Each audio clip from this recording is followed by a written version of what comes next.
Hello good morning दोस्तों, आप सभी का आपके यूट्यूब चैनल गौतम स्टडी अड्डा पे बहुत बहुत स्वागत है। तो दोस्तों आज तारीख है 2 सितंबर 2020। तो चलिए 2 सितंबर 2020 से जितने भी करंट अफेयर्स के क्वेश्चन बनते हैं देख लेते हैं, क्योंकि आने वाला दोस्तों एग्जाम स्टार्ट होने वाला है। अब आपके एग्जाम में ज्यादातर वेटेज करंट अफेयर्स पे ही दिया जाएगा दोस्तों, इसलिए करंट अफेयर्स जो है बहुत इंपॉर्टेंट हो चुका है आने वाले एग्जामों के लिए। इसलिए आप करंट अफेयर्स का वीडियो जरूर देखिए, करंट अफेयर्स जरूर पढ़ के जाइए एग्जाम में। तो अगर आपको इस वीडियो का पीडीएफ चाहिए तो नीचे डिस्क्रिप्शन बॉक्स में पीडीएफ का लिंक दिया होगा, वहां जाकर के पीडीएफ डाउनलोड कर सकते हैं। चैनल पे दोस्तों आपको जो करंट अफेयर्स मिलेगा इसमें आपको बहुत सारा स्टैटिक जीके भी क्लियर होगा, इसलिए इस चैनल पे बने रहें और सब्सक्राइब कर लें। सब्सक्राइब करने के बाद बेल आइकन आता है, बेल आइकन को ऑल पे प्रेस कीजिएगा ताकि मेरे वीडियो का सारा नोटिफिकेशन आपको मिलते रहेगा। दोस्तों अगर आपको current affairs, GK, GS, math और रीजनिंग का क्यूज भी खेलना है तो मेरे टेलीग्राम चैनल को ज्वाइन कर लीजिए, वहां आपको क्यूज एवरीडे होता है। तो चलिए वीडियो को स्टार्ट करते हैं। क्वेश्चन नंबर 1 देखते हैं। हाल ही में कर्नाटक के मुख्यमंत्री ने कहां से कहां तक पहली रोरो ट्रेन की शुरुआत की है? तो आपका आंसर हो जाएगा ऑप्शन बी, यानी बेंगलुरु से सोलापुर। दोस्तों सोलापुर जो है महाराष्ट्र में पड़ता है और बेंगलुरु जो है कर्नाटक में पड़ता है दोस्तों। तो बेंगलुरु से सोलापुर तक कर्नाटक के मुख्यमंत्री बीएस येदियुरप्पा ने पहली रोरो ट्रेन की शुरुआत की है। रोरो का फुल फॉर्म जो होता है दोस्तों रोल ऑन रोल ऑफ। चलिए महत्वपूर्ण पॉइंट जान लेते हैं। कर्नाटक के मुख्यमंत्री बीएस येदियुरप्पा ने वीडियो कॉन्फ्रेंसिंग के माध्यम से बेंगलुरु और सोलापुर महाराष्ट्र के बीच roll on roll of RoRo train को हरी झंडी दिखाई। रोरो ट्रेन में ओपन फ्लैट डिब्बे होंगे जिस पर चालक और क्लीनर समेत माल से लदे ट्रक रखे जाएंगे। अपने गंतव्य तक पहुंचने में 17 घंटे का समय लगेगा। यह आवश्यक वस्तुओं, खराब होने वाले खाद्य पदार्थों और छोटे सामानों के तीव्र वाहन परिवहन की सुनिश्चितता के साथ 42 ट्रकों को माल सहित ले जा सकता है। तो दोस्तों कर्नाटक जिसकी राजधानी है बेंगलुरु, मुख्यमंत्री बीएस येदियुरप्पा और राज्यपाल है वजुभाई वाला। चलिए नेक्स्ट क्वेश्चन देखते हैं। क्वेश्चन नंबर 2 है, हाल ही में किसने कोविड-19 रोगियों हेतु मेड बोट विकसित किया है? तो आपका आंसर हो जाएगा ऑप्शन ए दोस्तों भारतीय रेलवे। दोस्तों इंडियन रेलवे के द्वारा कोविड-19 रोगियों हेतु मेड बोट विकसित किया गया है। चलिए इसके बारे में जान लेते हैं। तो भारतीय रेलवे ने कोविड-19 रोगियों को भोजन और दवा पहुंचाने हेतु मेड बोट नामक रिमोट संचालित मेडिकल ट्रॉली विकसित की है। ये देखिए आपके सामने है दोस्तों वो ट्रॉली। मेड बोट भारतीय रेलवे के डीजल रेल इंजन कारखानों के केंद्रीय अस्पताल में सेवा प्रदान करेगा। इसे डीजल रेल इंजन कारखाना वाराणसी द्वारा आत्मनिर्भर अभियान की तर्ज पर तैयार किया गया है। दोस्तों हमारे केंद्रीय रेल मंत्री हैं पीयूष गोयल। अब चलिए ऑप्शन के बारे में भी जान लेते हैं। तो दोस्तों ऑप्शन में है ICMR, जिसका फुल फॉर्म होता है Indian council of medical research, जिसका हेडक्वार्टर है नई दिल्ली में और सेक्रेटरी और डायरेक्टर जनरल हैं ICMR के डॉक्टर श्रीराम भार्गव। पिछले साल रेलवे के एग्जाम में पूछा गया था और इसका स्थापना हुआ 1911 में। आइए नेक्स्ट क्वेश्चन की ओर चलते हैं। क्वेश्चन नंबर 3 है कि हाल ही में किस देश ने ई मार्केट प्लेटफॉर्म एग्रीओटा ई मार्केट प्लेस लॉन्च किया है? तो आपका आंसर हो जाएगा ऑप्शन सी, यानी UAE। दोस्तों UAE के द्वारा एग्रीगोटा ई मार्केट प्लेस लॉन्च किया गया है। चलिए महत्वपूर्ण पॉइंट जान लेते हैं। वस्तु व्यापार और उद्यम पर दुबई प्राधिकरण सरकार और Dubai multi commodities centre DMCC ने एग्रीओटा ई मार्केट प्लेस लॉन्च किया। यह एक प्रौद्योगिकी चालित पारदर्शी एग्री कमोडिटी ट्रेडिंग और सोर्सिंग प्लेटफॉर्म है जो भारत के लाखों ग्रामीण किसानों और UAE के खाद्य उद्योग के बीच अंतर को दूर करने में ब्लॉकचेन तकनीक का उपयोग करेगा। उद्देश्य आपूर्ति श्रृंखला का उपयोग करके भारतीय किसानों को UAE में शीर्ष खाद्य उद्योग से सीधे जोड़ना है इसका उद्देश्य दोस्तों। अब चलिए मैं आपको UAE के बारे में बता देता हूं, जिसका राजधानी है अबू धाबी, मुद्रा है UAE दिरहम, राष्ट्रपति है खलीफा बिन जायद अल नहियान। अब चलिए दोस्तों ऑप्शन की बात कर लेते हैं। भारत जिसका राजधानी है नई दिल्ली, राष्ट्रपति हैं रामनाथ कोविंद, उपराष्ट्रपति हैं वेंकैया नायडू और प्रधानमंत्री हैं श्री नरेंद्र मोदी जी। चलिए अमेरिका देख लेते हैं जिसका राजधानी है वाशिंगटन DC, अमेरिकन डॉलर मुद्रा है, अमेरिका के राष्ट्रपति हैं डोनाल्ड ट्रंप। चलिए नेक्स्ट क्वेश्चन देखते हैं। क्वेश्चन नंबर चौथा है, हाल ही में किसे राष्ट्रीय खेल प्रोत्साहन पुरस्कार 2020 से सम्मानित किया गया है? ये क्वेश्चन इंपॉर्टेंट है, ध्यान दीजिएगा। और इसका आंसर होगा ऑप्शन बी दोस्तों, वायुसेना के खेल नियंत्रण बोर्ड को सम्मानित किया गया है राष्ट्रीय खेल प्रोत्साहन पुरस्कार 2020 के द्वारा। चलिए महत्वपूर्ण पॉइंट जान लेते हैं। वायुसेना खेल नियंत्रण बोर्ड AFSCB को खेल संबंधी व्यक्तियों के प्रति उत्कृष्ट योगदान और मजबूत खेल प्रोत्साहन उपायों के कार्यान्वयन हेतु राष्ट्रीय खेल प्रोत्साहन पुरस्कार 2020 से सम्मानित किया गया। यह पुरस्कार विज्ञान भवन में आयोजित एक ऑनलाइन समारोह में दिया गया। AFSCB भारतीय वायुसेना में और अंतर सैन्य स्तर पर खेल गतिविधियों की योजना बनाने और संचालन हेतु सर्वोच्च संस्था है। दोस्तों हमारे एयर चीफ मार्शल है राकेश कुमार सिंह भदौरिया, नोट कर लीजिएगा। अब चलिए मैं आपको ऑप्शन के बारे में भी बता देता हूं। BCCI के बारे में जान लेते हैं, जिसका हेडक्वार्टर है मुंबई महाराष्ट्र में। प्रेसिडेंट है BCCI के सौरभ गांगुली और सेक्रेटरी है जैसा, और स्थापना हुआ था दोस्तों दिसंबर 1928 ईस्वी को। दोस्तों हमारे खेल मंत्री हैं किरण रिजिजू। आइए नेक्स्ट क्वेश्चन देखते हैं, जो कि क्वेश्चन नंबर 5वां है। हाल ही में Pinaka multiple launch rocket system MLRS देश में किसके द्वारा विकसित किया गया है? तो आपका आंसर हो जाएगा ऑप्शन A DRDO। दोस्तों DRDO के द्वारा विकसित किया गया है Pinaka multiple launch rocket system MLRS को।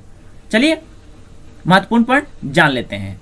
रक्षा मंत्रालय ने भारतीय सेना को 6 पिनाका रेजिमेंट्स की आपूर्ति हेतु Bharat earth movers limited BEML, Tata power company limited TPCL और लार्सन एंड टर्बो LNT के साथ 2580 करोड़ रुपए का करार किया है।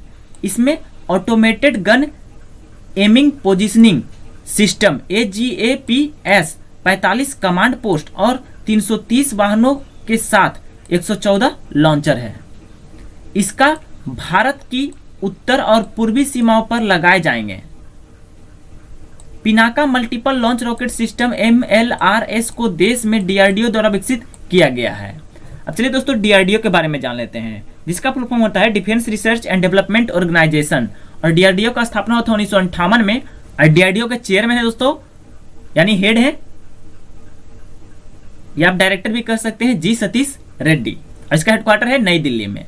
चलिए इसरो के बारे में भी जान लेते हैं। इंडियन स्पेस रिसर्च ऑर्गेनाइजेशन, जिसका है इसरो का हेडक्वार्टर बेंगलुरु कर्नाटका में है। इसरो के डायरेक्टर हैं डॉक्टर के सिवान और स्थापना हुआ था 15 अगस्त 1969 को। आइए नेक्स्ट क्वेश्चन देख लेते हैं। क्वेश्चन नंबर 6 है, हाल ही में स्वास्थ्य मंत्री ने किस चिकित्सा संस्थान में ट्रामा सेंटर का उद्घाटन किया है? तो आपका आंसर हो जाएगा ऑप्शन D विजयनगर। दोस्तों विजयनगर चिकित्सा संस्थान में ट्रामा सेंटर का उद्घाटन किया गया है। चलिए महत्वपूर्ण पॉइंट जान लेते हैं। केंद्रीय स्वास्थ्य मंत्री हर्षवर्धन ने कर्नाटक के मुख्यमंत्री BS येदियुरप्पा ने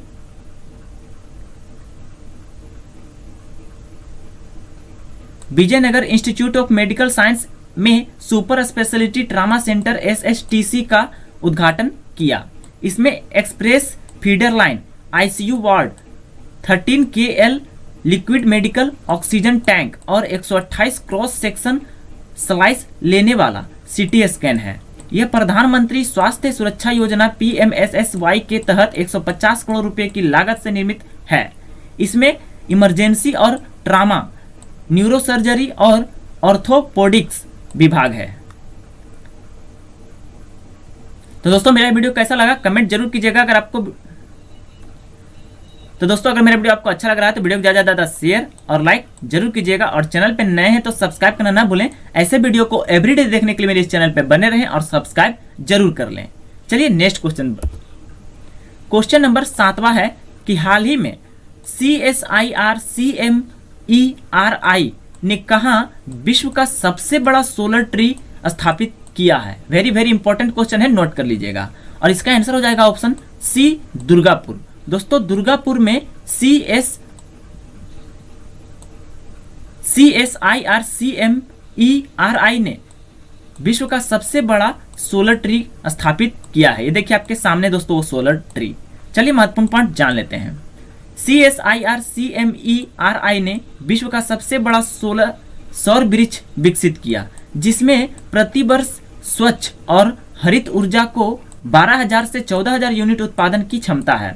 यह पश्चिम बंगाल के दुर्गापुर में CSIR-CMERI की आवासीय कॉलोनी में स्थापित है। यह प्रत्येक सौर पीवी पैनल के लिए अधिकतम सूर्य प्रकाश सुनिश्चित करता है। एक सौर वृक्ष में 35 सौर पीवी पैनल होते हैं। प्रत्येक की क्षमता 330 WP होती है। इसका उपयोग उच्च क्षमता वाले पंप, ई ट्रैक्टर और ई पावर टीलर्स जैसी कृषि गतिविधियों में किया जा सकता है। तो दोस्तों CSIR-CMERI का फुल फॉर्म जो होता है दोस्तों, मैं आपको बता देता हूं, नोट कर लीजिएगा। तो दोस्तों CSIR का फुल फॉर्म होता है council of scientific and industrial research, और CMERI का फुल फॉर्म होता है central mechanical engineering research institute, जो कि दुर्गापुर में स्थित है दोस्तों। आइए नेक्स्ट क्वेश्चन देख लेते हैं। क्वेश्चन नंबर 8वां है कि हाल ही में किसे लोकसभा के सचिव के रूप में नियुक्त किया गया है। Very very important question, star mark लगा लीजिएगा। तो आपका आंसर हो जाएगा दोस्तों ऑप्शन बी, यानी उत्पल कुमार सिंह। ये देखिए आपके सामने है उत्पल कुमार सिंह, जिन्हें लोकसभा के सचिव के रूप में हाल ही में नियुक्त किया गया है। चलिए महत्वपूर्ण पॉइंट जान लेते हैं। उत्तराखंड के पूर्व मुख्य सचिव उत्पल कुमार सिंह को लोकसभा का सचिव नियुक्त किया गया है। लोकसभा अध्यक्ष की सहमति के बाद उत्पल कुमार सिंह की नियुक्ति के आदेश जारी हुए हैं। वे 1 सितंबर से लोकसभा के सचिव का कार्यभार संभालेंगे। 1986 बैच के उत्पल कुमार राज्य से 31 जुलाई को रिटायर हो चुके हैं।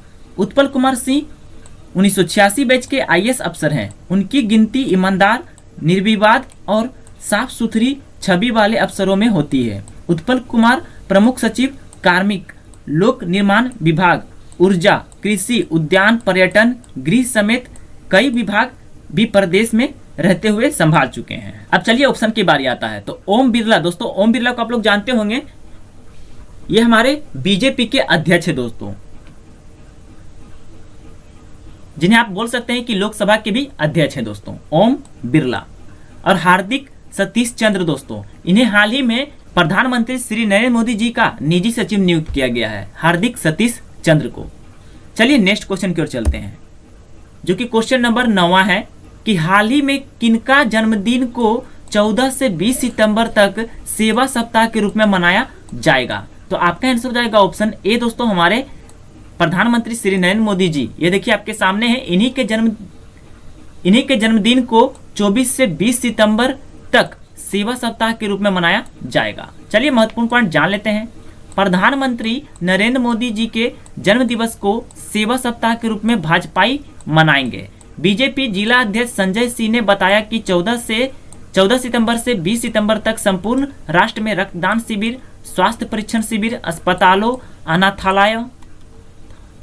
अनाथालयों, वृद्धा आश्रमों में जाकर मरीजों एवं जरूरतमंदों के बीच फलों का वितरण, पौधारोपण आदि कार्यक्रम आयोजित किया जाएगा। वे बीजेपी जिला कार्यालय में शुक्रवार को पार्टी के कार्यकर्ताओं की बैठक में बोल रहे थे। तो दोस्तों निर्मला सीतारमण, जो कि हमारे वित्त मंत्री हैं वर्तमान समय में, और राजनाथ सिंह रक्षा मंत्री हैं, रामनाथ कोविंद दोस्तों वर्तमान समय के राष्ट्रपति हैं भारत के। आइए नेक्स्ट क्वेश्चन की ओर चलते हैं। क्वेश्चन नंबर 10वां है, हाल ही में लेबनान का नया प्रधानमंत्री कौन बने हैं दोस्तों। तो आपका आंसर हो जाएगा ऑप्शन बी, मुस्तफा आदिब। ये देखिए आपके सामने है मुस्तफा आदिब, जिन्हें लेबनान का नया प्रधानमंत्री नियुक्त किया गया है। चलिए महत्वपूर्ण पॉइंट जान लेते हैं। जर्मनी के लेबनान के राजदूत मुस्तफा आदिब को प्रधानमंत्री के रूप में नामित किया गया है, जो प्रमुख पार्टियों के समर्थन को जीतने के बाद एक नई सरकार बनाने के लिए एक गंभीर वित्तीय संकट और बेरूत बंदरगाह विस्फोट के बाद का सामना कर रहा है। चलिए दोस्तों लेबनान के बारे में जान लेते हैं। तो लेबनान का राजधानी है बेरूत और मुद्रा है लेबानीज पाउंड। और दोस्तों हसन रूहानी, जो कि ईरान के राष्ट्रपति हैं वर्तमान समय में। आइए नेक्स्ट क्वेश्चन की ओर चलते हैं। क्वेश्चन नंबर 11 है कि हाल ही में किसे general insurance corporation of India के निदेशक के रूप में नियुक्त किया गया है। तो आपका आंसर हो जाएगा ऑप्शन सी, अतनु कुमार दास। दोस्तों अतनु कुमार दास को general insurance corporation of India के निदेशक के रूप में यानी डायरेक्टर के रूप में नियुक्त किया गया है। चलिए general insurance corporation of India के बारे में जान लेते हैं, जिसका हेडक्वार्टर है मुंबई महाराष्ट्र में। स्थापना 22 नवंबर 1972 को। एमडी एंड सीईओ हैं देवेश श्रीवास्तव। अब चलिए ऑप्शन के बारे में भी जान लेते हैं। राजीव कुमार दोस्तों, इन्हें हाल ही में नया चुनाव आयुक्त नियुक्त किया गया है अशोक लवासा की जगह। दोस्तों इनके जगह अशोक लवासा की जगह, और अशोक लवासा एडीबी में उपाध्यक्ष नियुक्त किए गए हैं दोस्तों। और प्रकाश चंद्र कांडपाल, दोस्तों प्रकाश चंद्र कांडपाल को हाल ही में एसबीआई जनरल इंश्योरेंस के एमडी एंड सीईओ के रूप में नियुक्त किया गया है। आइए नेक्स्ट क्वेश्चन देख लेते हैं, जो कि आज का आखिरी और लास्ट क्वेश्चन है, क्वेश्चन नंबर 12। हाल ही में कौन सा देश द्वारकानाथ कोटनिस की प्रतिमा स्थापित करेगा? तो आपका आंसर हो जाएगा ऑप्शन बी दोस्तों, चीन। दोस्तों चीन में द्वारकानाथ कोटनिस की प्रतिमा स्थापित किया जाएगा। ये आपके सामने है द्वारकानाथ कोटनिस। दोस्तों चलिए महत्वपूर्ण पॉइंट जान लेते हैं। चीन भारतीय चिकित्सक द्वारकानाथ कोटनिस की एक कांस्य प्रतिमा का अनावरण करने के लिए तैयार है। 1938 में दूसरे चीन जापानी युद्ध के दौरान चिकित्सा सहायता के लिए चीन भेजे गए 5 भारतीय चिकित्सकों में से एक हैं। दोस्तों सोलापुर में जन्मे डॉक्टर कोटनिस जो वेंगुर्ला में भी रहते थे, चीनियों द्वारा श्रद्धेय हैं। उनकी सेवाओं की मान्यता में कुछ चीनी शहरों में उनकी स्थिति और स्मारक भी निर्धारित किए गए थे। चलिए दोस्तों चीन के बारे में आपको बता देता हूं, जिसका राजधानी है बीजिंग, युआन इसका मुद्रा है। चीन के राष्ट्रपति हैं शी जिनपिंग। भारत के बारे में तो मैंने पिछला क्वेश्चन बता ही दिया, अमेरिका के बारे में भी बता दिया। तो दोस्तों मेरा ये वीडियो कैसा लगा कमेंट जरूर कीजिएगा। अगर आपको वीडियो अच्छा लगा तो वीडियो को ज्यादा से ज्यादा शेयर और लाइक करना ना भूलें। शेयर और लाइक जरूर कीजिएगा दोस्तों, ताकि ये वीडियो ज्यादा से ज्यादा विद्यार्थी देख सकें। और हाँ दोस्तों चैनल पे नए हैं तो ऐसे वीडियो को एवरीडे देखने के लिए, क्योंकि इस चैनल पे आपको करंट अफेयर्स ही नहीं मिलता दोस्तों, स्टैटिक जीके भी मिलता है। तो चैनल को सब्सक्राइब जरूर कर लीजिएगा। थैंक यू, अपना ख्याल रखिएगा, कोरोना वायरस से बचे रहिएगा। मिलते हैं नेक्स्ट वीडियो में।